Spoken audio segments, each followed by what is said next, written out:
Hey, how's it going? This is Lights Camera and Conversation. I'm Walid Shaya. I'm Kavita Raj, and this is my bestie Walid, who is a brilliant writer, director, actor, and a coach.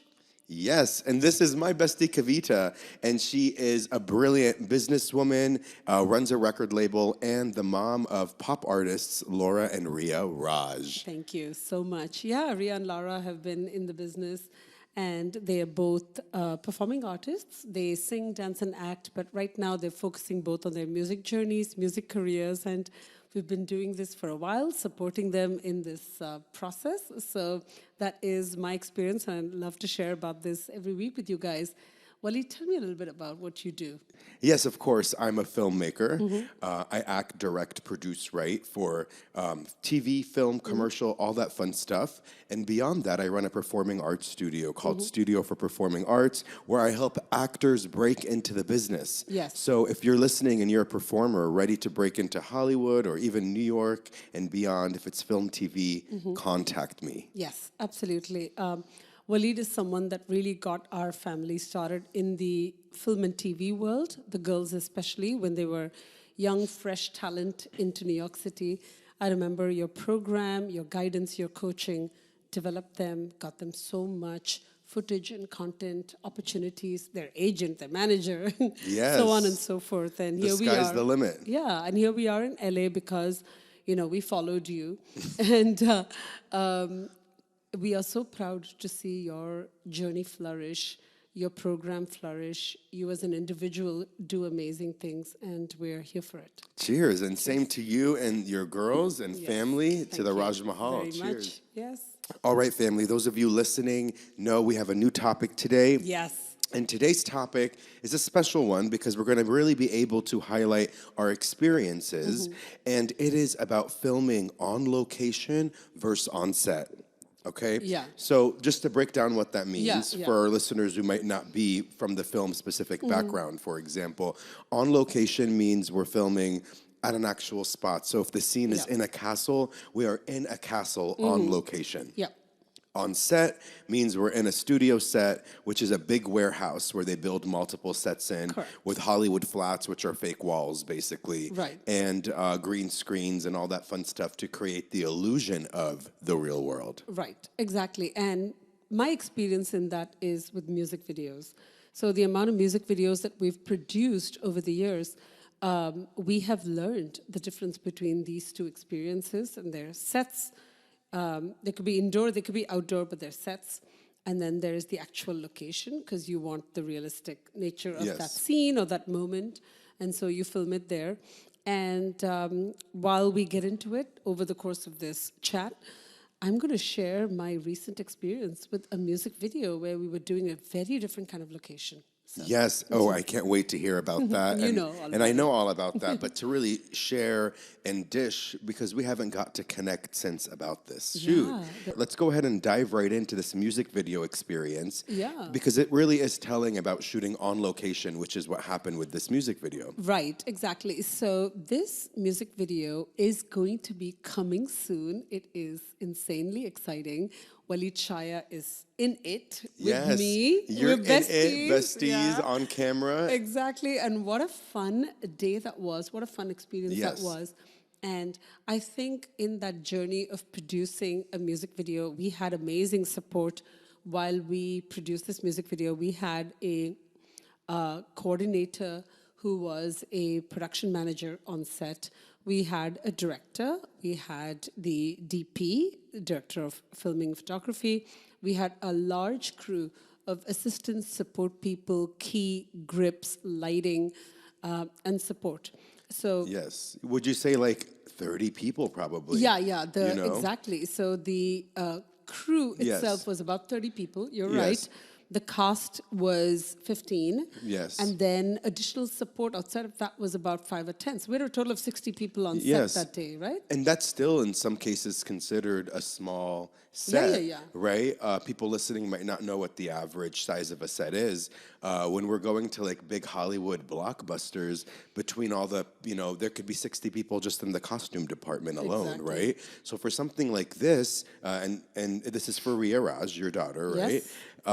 she really wanted to step it up. She's been doing a lot of indie projects, and having watched a lot of them myself, I really saw a different value this time in the work because there were more hands on deck. Yes. The vision, the bigger vision, can really be achieved. So this location, right, was huge. Oh my God. Let's do the reveal. Let's tell people about it because there's juice here. Yeah, there is. And you know, this is for Rhea's new song, Messy. Messy. And Messy is just like a punchy Pop dance, song. Think Gwen Stefani meets Fergie rebooted in 2023. Yes. Right? It is so fun and so full of personality. Yes. The video needed to match that sound. Right. And so Rhea had this vision for a year for this music video. And this vision really came to life literally like two months before like the video was filmed. That was just idealization, conceptualization, all of that. The location, guys, we got confirmed 10 days before the I remember that. Yeah, it was nerve-wracking till we got the location confirmed. It's on a football field. Yes. We needed a high school or a college football field. We were going around in circles locating all of these different high schools and colleges, doing permits, doing insurances, doing all kinds of long forms and documentation to get these things. And then finally we realized a private school was like the way to go. Right. Because that ended up being a more like, they had more autonomy in decision making. Yes. And we ended up having that process be easier. Yes, but the beginning of that process was not easy. So I really want to dive into the topic now of scouting a location. Yes. And we can really use Rhea's Messy music video for the Messy song as an example. So you were looking for this football field. Yeah. This outdoor location, maybe it can be cheated on a green screen and in a big studio, but generally speaking, it really can't to the extent of what you needed. Yeah, we couldn't You have needed because to you be saw. at a Exactly. school. And these public schools are either costly or there's a lot of red tape. Right, exactly. The public schools were obviously a little more expensive because there is just like an entire Board of Education department to go through for that process. Having said that, they were also great to work with. They were wonderful people in that office to talk to, but it was just taking a lot of time for them to get back to me to confirm. We were giving it a last shot, a last-ditch effort, and we were like, okay, let's just try with private schools, because at this point, the cast is fixed, the crew is fixed, the support system is fixed, everybody's there ready to go, and we were 10 days away, and we were still looking for the location. Right. And like Walid said, could this have been done with a green screen? Not this video, because the amount of real-life field movement and locations, the bleachers, exactly, on the field, in the locker rooms. I mean, it was really the world, and it was more authentic also editing being at the school. it to make it look like a football screen. At that point, it would have costed us more than renting the football field at the highest price that we were getting. So we ended up like getting a football field that was like 2 hours away, but it was 1/3 the price of what we were getting quoted at a private school in a local to LA. Right. So that ended up being a great decision. Yes. The 2 hours commute was it was very easy. It was early morning, and we were coming back late night, so there was no traffic either way. And we decided that we'll just get everyone together in rental vans, and that ended up being a cost-effective way to kind of move the cast and crew. And everyone showed up on time. We love we that. ended up having just the most beautiful day on set. It was just mountains in the background, in the school being like the center. The backdrop was so beautiful, and the dancers, the artists, the performers, the extras, just everyone had a great time. Yeah, I think something for aspiring filmmakers or producers listening to take from this is, a couple things that you said. One is, you chose a location outside of the major city. For us, we're in LA. So that 2-hour drive reduced the cost of the rental. Exactly. I think so. We learned so much with this shoot, right? That let's stick to the original plan. The video was always designed to be on a football field. It is going to be released around the Super Bowl timeframe. It is a tongue-in-cheek reflection of pop culture, sports culture, and what Rhea wanted to communicate with the song, the lyrics, the mood of it.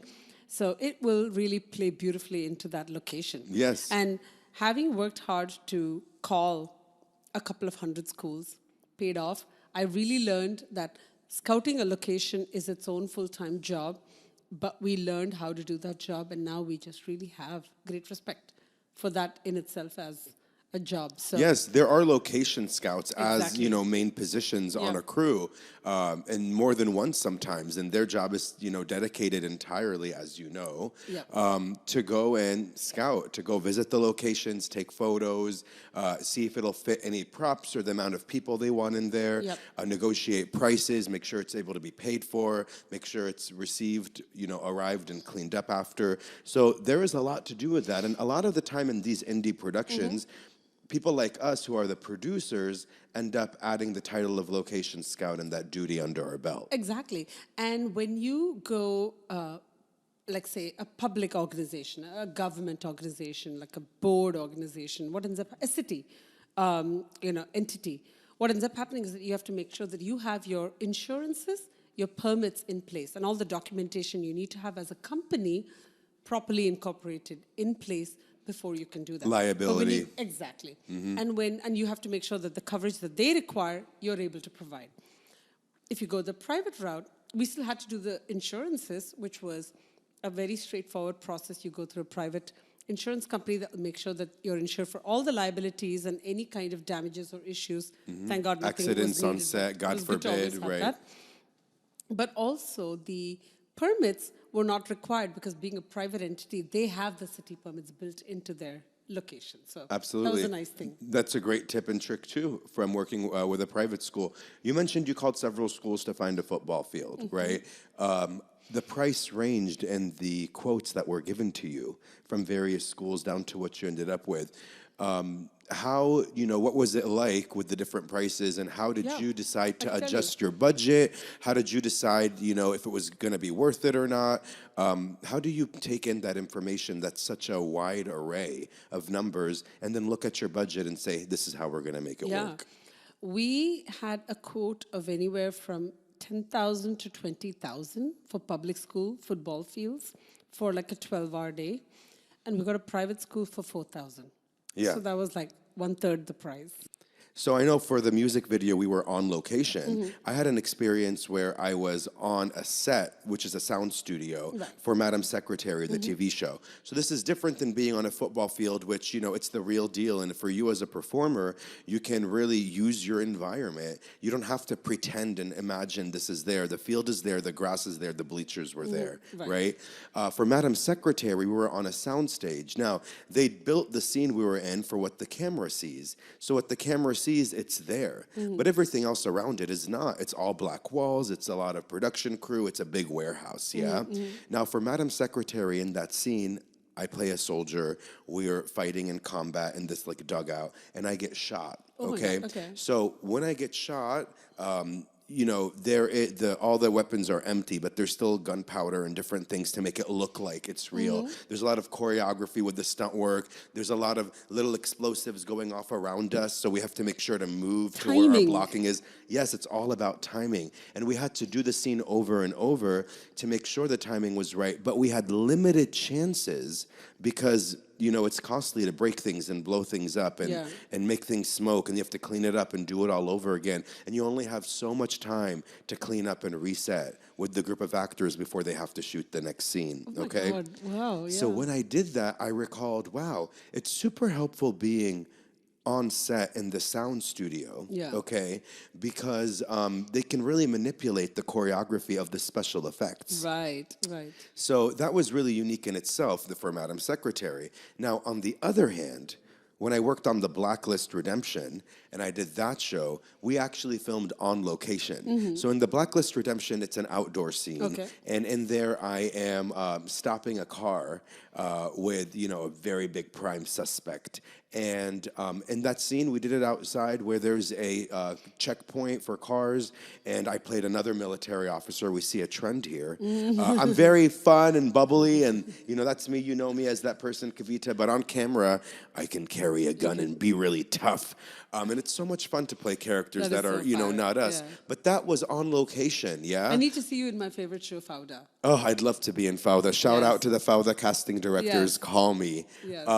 But yeah, so when I did Blacklist and it was on location, what I realized was because I'm surrounded by the real environment, it was easier to really lock into that. And because that environment was not built to house a crew, the crew had to hide behind trees. They had to go into the, building nearby where they won't be seen. We couldn't have extra cars on the road. So that's, the difference of being on location. There aren't things hiding the real world. Right. The camera can capture anything in sight. Yep. So you have to really manipulate everything from every bush to every road to anything the camera's gonna capture to make it work for you. While in a sound studio, you're building it around your project to work for you. Right. Okay.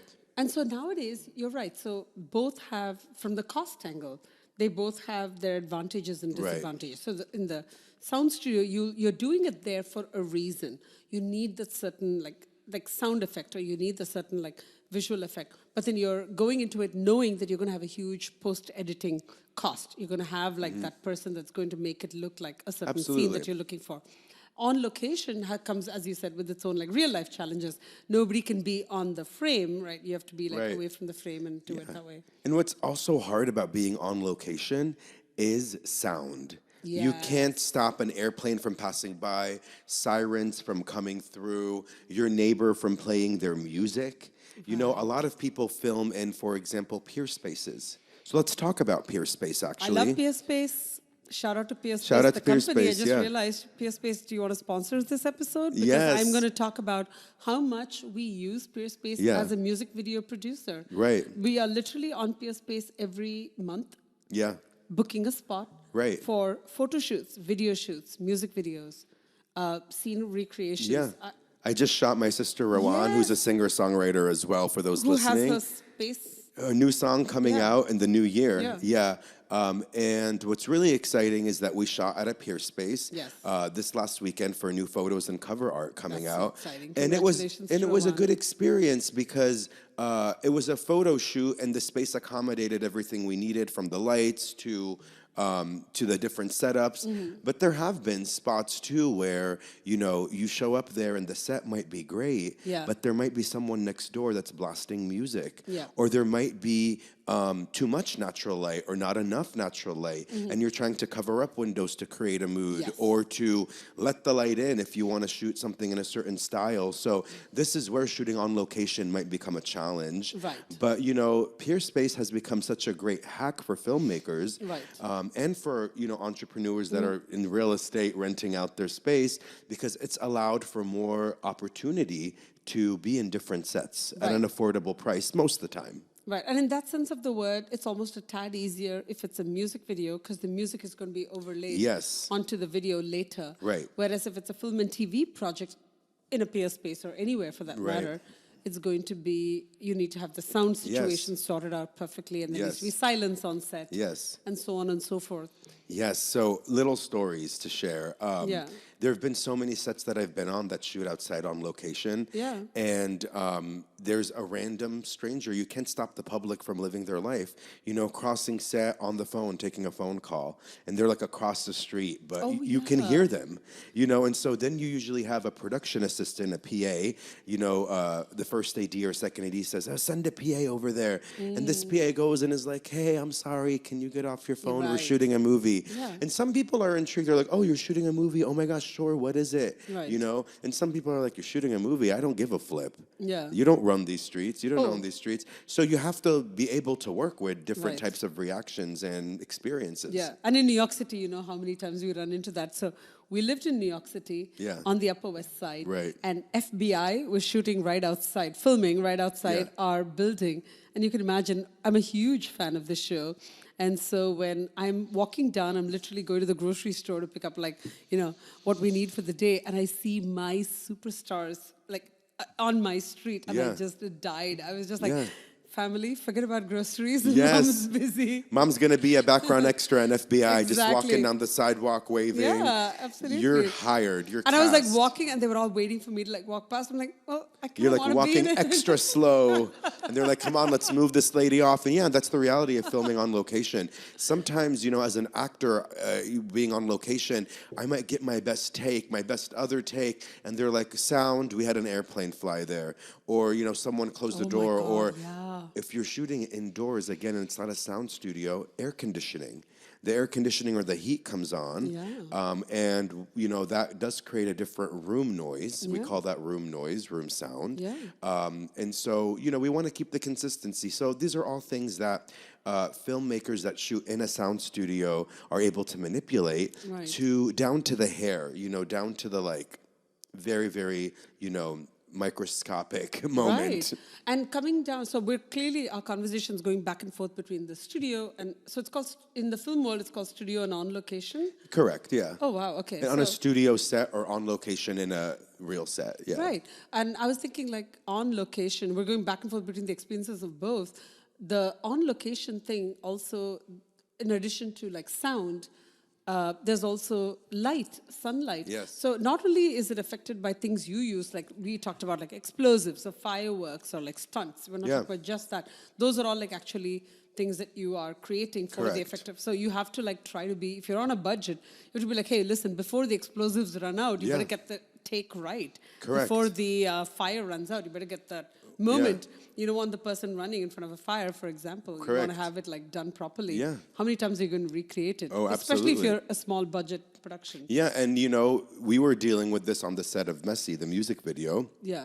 Where there's only so much sunlight. Yes. And also the music video did rely on some nighttime scenes that we wanted cool, you know, colorful lights and disco lights and lasers. So we had to wait for the sun to set.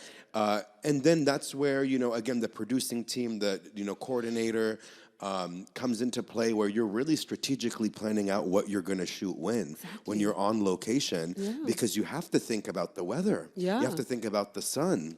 And speaking of the weather, right? When we were on location for Messi, those dancers had the most fun outfits. They all looked fabulous and danced amazingly. Exactly, yeah. And were shivering their butt off in between takes. Yeah, exactly. But when the camera's rolling, you would think nothing of it. I mean, these are professionals, right? But the fact of the matter is, in a sound studio, right, on a built set, they might have regulated air temperature, so their dancers won't be cold. And when you're shooting a film or a TV show and you're there for hours every day, it's nice to know that I'm not freezing my butt off every day.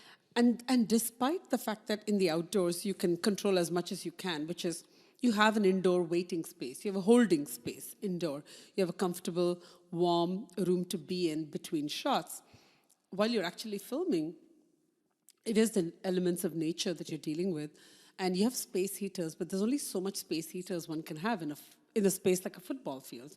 So imagine these large productions where they are just dealing with the elements of weather and, you know, adjusting with the blanket or whatever. And this is nothing. We're talking about like still just Los Angeles in winter. Oh, of course. Imagine people that are filming in like harsher weather conditions. Right, of course, absolutely.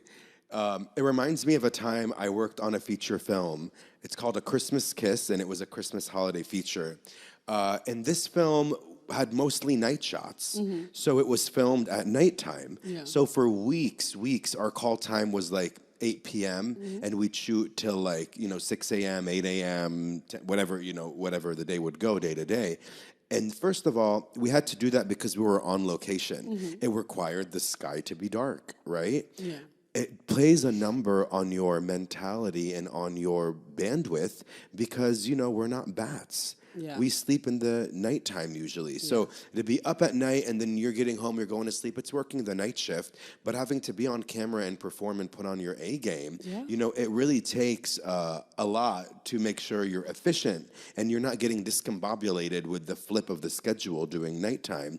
It was also so cold because it's a Christmas film. You see their breath, you see their breath when they talk. It's that freezing. They're bundled up in scarves and jackets and there's snow on the fields, It was so cold that between takes or every, now and then, if someone needed a break, they would run into a car and blast the heat because there was no buildings, there's no room with a heater. Yeah. We're outside shooting, outdoors or at a lake or at a front porch, and this is all on location in a field. So you'd run into your car and you'd blast that heat. You'd put the pocket warmers in your pocket and keep warm. And that's the reality of it. It's not as glamorous as people think.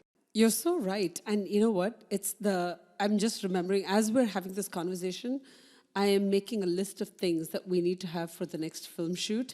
And these are all like great little points that, whatever budget you're on, whatever location, we have shot the tiniest budget music video in the harshest weather and location conditions. We shot one music video 10 years ago in Dallas winter, which is not like you think it's Texas, but it's not really as mild as we imagine there. Right. Dallas is like crazy weather, it goes up and down like that. It was actually a very, very cold night. We were in like an enchanted forest. Okay. And the music video was meant to be a night shoot. And so we actually had fireflies there. So she wanted fireflies in the music video. We were going to recreate it digitally. We ended up having real fireflies. Coincidence. And the shoot was from 8 p.m. to midnight. And it was lots of just bugs and creepy crawlies around you. Oh. And it was just, but a beautiful video. We had like string lights around these like real plants and trees. You never know what forest. You'll find in the forest. It was beautiful. And then real fireflies that showed up, meaning we had to bear that weather condition, but it was a great video, great output, a tight budget. But you need a list of things that will make you comfortable. Little things, If it's winter, then space heaters, pocket warmers. If it's summer, then, you need like a... Cold water, Gatorades, keep everyone hydrated. Lots of ice. Things that you can do with any budget. And if you have a large budget, then you'll have like... trailers, production crew, you'll have green room. Right. Exactly. I want to talk about The Little Mermaid, the new live-action remake that came out, which was filmed entirely in a sound studio on a set, right? There is some behind-the-scenes footage you can watch of that I'm just so curious how they made it. How did they make her under the sea? How did they make her swim? How do they make bubbles come out of her mouth? Well, it's a mix of a lot of movie magic, from CGI to special effects to using machinery to using certain types of cameras and lenses, crews and props and costumes. And, it takes the whole enchilada, as they say. But what I thought was most interesting watching the behind the scenes is the character of Ariel, that actress. She's sitting on, for example, she's actually sitting on an actor that is in all green. They're in a green screen suit. And they're on all fours. And she's sitting on top of them, acting like she's sitting on a turtle that is carrying her in the water. Okay. So they're going to take out that actor who's in green, the green screen outfit, and they're going to replace an animated turtle under her. And so he's kind of just like walking, moving like a turtle slowly, and she's bumping up and down. Now, she has to pretend to see fish around her, and she has to sing, whatever that part of the song is, that she's singing part of your world or whatever part it is. So she's looking around doing that while sitting on some guy, riding his back literally, and she's looking and singing to the crab, right, which is a puppet and is not responding to her. It's not animated. It's just there in place as a focal point. And around her is not a sea. It's all a green screen or a blue screen. So you really have to be a good actor. Yeah. You really have to imagine what's around you when you're using a green screen. When you're using a green screen, you have to bring the world to life. Yeah. Okay, you have to imagine, I don't see a green screen in front of me. I don't see a blue screen, whatever it is.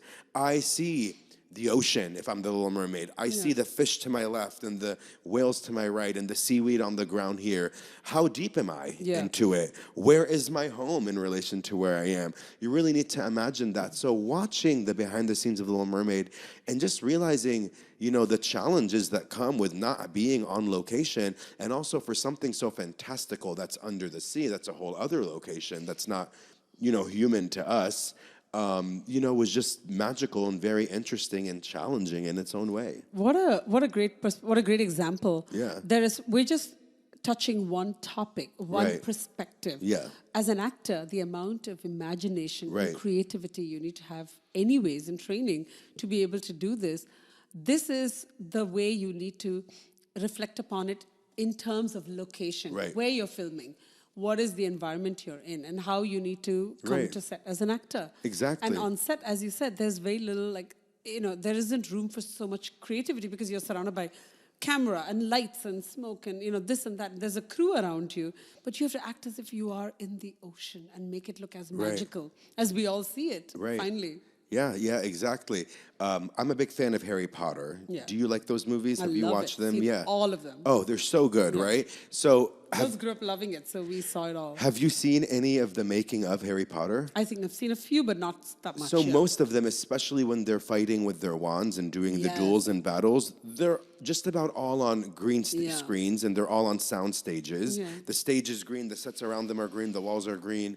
And when they're fighting with their wands, they're obviously not real. So they're just shooting things, at each other by just pointing the wand. Nothing's coming out of it. They have to pretend. Yeah. They have to pretend they got zapped by a laser. Yeah. They have to pretend that they're seeing in the sky Dementors coming down. Yeah. That around them, the world is collapsing, whatever that duel scene and battle scene is. And that's also really funny to watch, especially with them casting spells and nothing's happening, until the CGI and special effects and the sound effects. All of that comes together, then you're like, wow, it's real. It's a magic fight. Yeah. They're fighting using magic and wands. But when you see it just raw, the actual footage with the green or blue screens, it's kind of funny. It is funny, yeah. But you can't take it as a joke. You have to take it super seriously and believe it, so you really get that solid take. Giving the audience the experience of believability. Right. That they are immersed in that moment, right? That's what they are buying into that. They believe it. They are trusting. And you have to make that their moment to enjoy.